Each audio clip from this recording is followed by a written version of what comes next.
अयोध्या में भगवान राम का जन्म हुआ और राम कथा की वास्तविकता और सार्थकता पर कोई सवाल नहीं उठाया जाता, लेकिन भारत से हजारों किलोमीटर दूर इराक में कुछ ऐसा हुआ है जिसने ये प्रमाण दिया है कि भगवान श्री राम और उनके भक्त हनुमान की कथा सत्य है। हाल ही में मीडिया में आई रिपोर्ट्स के मुताबिक इराक के सिलेमानिया इलाके में मौजूद बेनुला बाईपास के पास खुदाई में भगवान राम और हनुमान की दुर्लभ प्रतिमाएं पाई गईं। इन प्रतिमाओं के पाए जाने की पुष्टि खुद इराक सरकार ने की।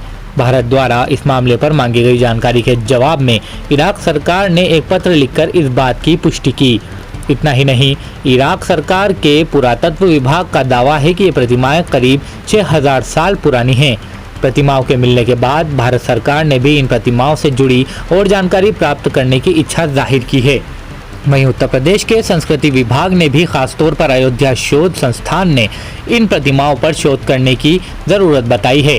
भारत के लिए अच्छी बात यह है कि भारत के मित्र राष्ट्र इराक ने इस विषय के महत्व को समझते हुए भारत के शोधकर्ताओं, संस्कृति विभाग और अयोध्या शोध संस्थान को इस विषय पर शोध करने के लिए इराक आमंत्रित किया है और इस संबंध में पत्र भी लिखा है। उम्मीद जताई जा रही है कि जल्द ही शोधकर्ताओं का दल इराक पहुंचकर भगवान राम से जुड़े और तथ्यों की तलाशी करेगा।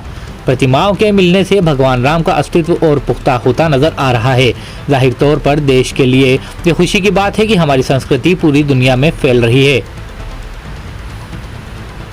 वहीं ये खबर जब अयोध्या पहुंची तो संतों में खुशी की लहर दौड़ उठी। अयोध्या संत समिति के अध्यक्ष महंत कन्हैया दास ने कहा कि इसमें कोई चौंकाने वाली बात नहीं कि इराक में भगवान राम की प्रतिमाएं मिली हैं। बृहत्तर भारत के दायरे में विश्व का बड़ा हिस्सा आता है और इराक ही नहीं और देशों में भगवान राम के अस्तित्व के प्रमाण मिलेंगे। तो दोस्तों, इस जानकारी पर क्या है आपकी राय, हमें कमेंट कर जरूर बताएं और ऐसी कई और जानकारियों से जुड़े रहने के लिए MFY न्यूज़ को सब्सक्राइब जरूर कर लें। MFY न्यूज़, हमेशा सच के साथ।